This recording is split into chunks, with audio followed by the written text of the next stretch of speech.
All right, and we are back here on the GSMC football podcast. And for the third part of the show, we're just going to talk about the running backs from this NFL season and how the running back stock is has kind of increased, I guess you could say, after the seasons that a lot of them had.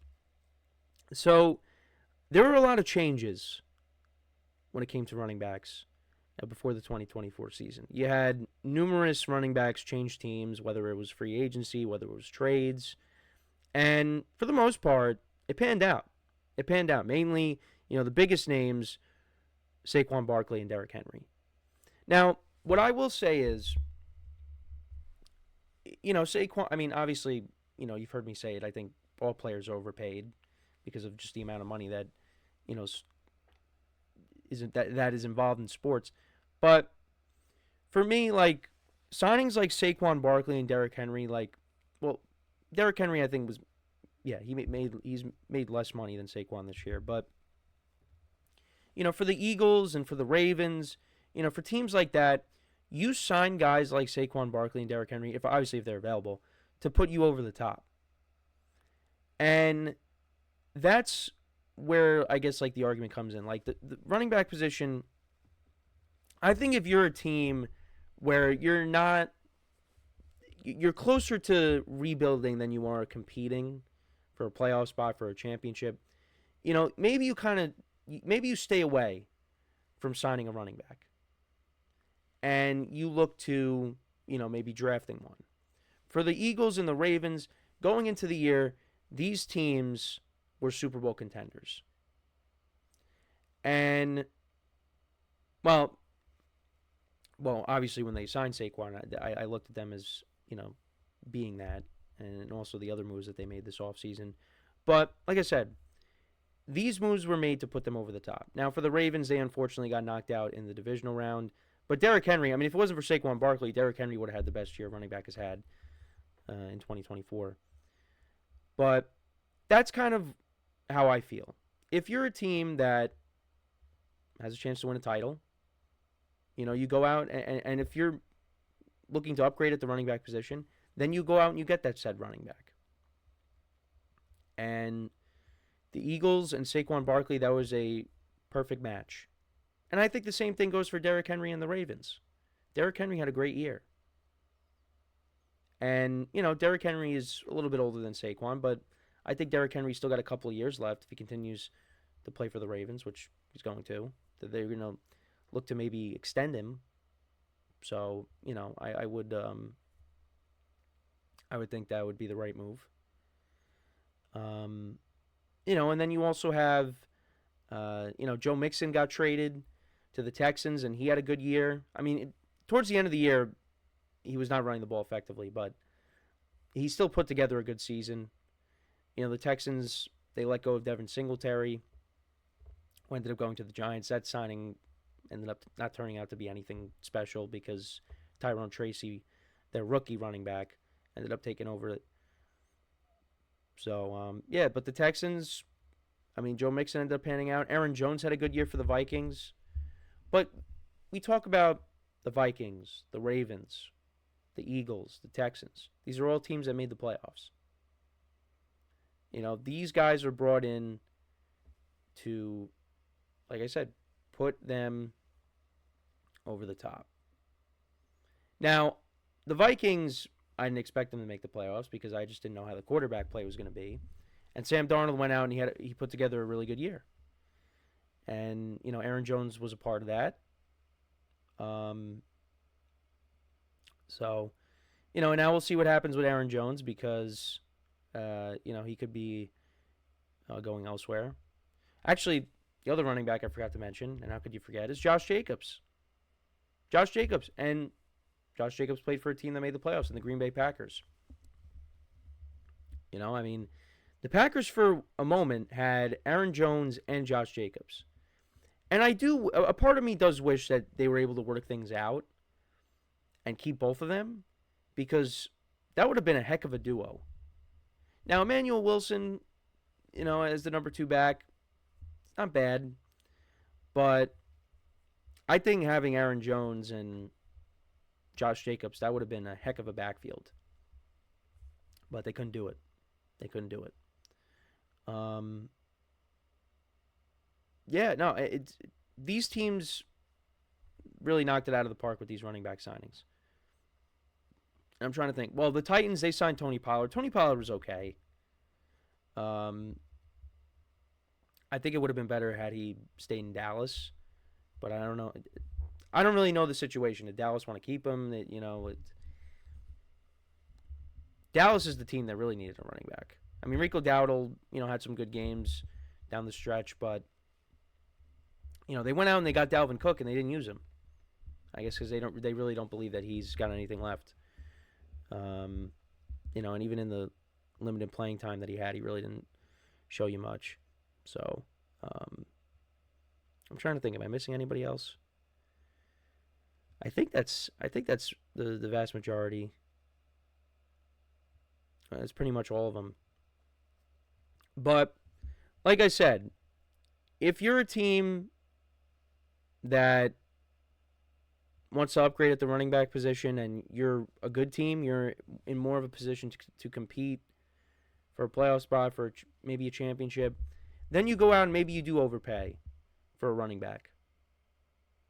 It's got to be the right situation too. If not, there's a lot of running backs coming out of the draft this year. This running back class. Now, obviously, I'm not an expert with every single one that's coming out, but it's a loaded class. So if you're a team that needs a running back, then you go and you draft one of these players.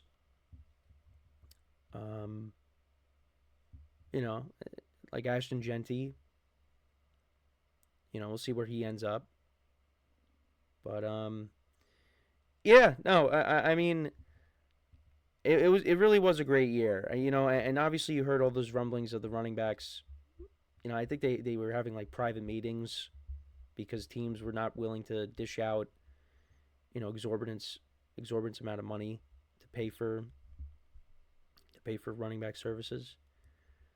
But, you had teams like the Eagles step up, pay Saquon, and Saquon's playing in the Super Bowl next week. So, and he's one of the biggest reasons why they're in that position. So, I mean, we'll see how it goes. We'll see how that game goes. But yeah, no, I mean, good for running backs getting their money. I mean, yeah, no, it was a good off season for them. But like I said, I think it all comes down to the situation. I think based off of how the season has gone, I think that has helped their value increase. But I think also at the same time, it just depends on what your situation is like as a team. So, Anthony in the chat says, does the importance of a running back flush weight on how teams view them? Because it seems the past few years they weren't that important. I mean, look, I think it's just we were in a unique situation this year because of just how many big names were available. And, the teams that signed a lot of these guys or traded for these guys, they were all teams that pretty much made the playoffs. Like I said, Saquon, Derrick Henry, Josh Jacobs, Aaron Jones, Joe Mixon, who was acquired via trade. These guys were brought in as like the missing pieces. More so others for some. Because Aaron Jones was brought in to be, I guess, a complementary piece. Because the Vikings had Justin Jefferson and Jordan Addison and T.J. Hawkinson. Aaron Jones is not being brought in as the focal point. Now, I mean, you could look at the Eagles. I mean, they have A.J. Brown, Devontae Smith, and Dallas Goedert. But, I mean, you see, what Saquon has taken over games. And if the Eagles don't have Saquon, I mean, are they even in the Super Bowl? I don't know. Derrick Henry you could look at as maybe being. I mean, obviously you got Lamar Jackson who could also run with it, but Derrick Henry um, is, I guess the co-focal point to the Ravens offense because they are a run-first team too. But yeah, like I said, some were brought in to be complementary pieces. Some of them, were brought in to be, the focal point. And yeah, I mean, we'll see if this trend kind of continues, in future years. But yeah, I mean, what a year for running back. Seriously, I think teams should value the running backs a little bit more. But again, if you have other needs that you need to address, like there's more important positions than running back. Mainly the quarterback. You're not going to you're not going to overpay for a running back if you don't have a quarterback. I mean, unless you draft one, like the Commanders. You had Brian Robinson Jr. already in place, but you drafted Jaden Daniels, and then Austin Eckler was another running back that changed teams. They brought him in, to be the receiving back. They also used him on special teams too. Now he didn't. He was okay this year. Got injured a couple times, but I think he was okay for the Commanders this year. But he wasn't like the impactful signing like Saquon, Derrick Henry, those guys. Not all of them were gonna be like Saquon or Derrick Henry. But yeah, let me know what you guys think though about the running back signings from this past off season or last off season. Do you think the value of the running back has increased based off of that, or do you think teams are still kind of just going to approach it the same way, where it's like, hey, you're a running back, your longevity is not as long as some of these other positions. Let me know what you guys think in the comments. So we're going to take our next break, and then when we come back, we'll talk about what teams from the postseason, what teams that made the postseason this year could possibly miss out on the playoffs, on the postseason next year. So we'll get into that conversation when we come back. So with that being said, stick around, and we'll be right back here on the GSMC Football Podcast.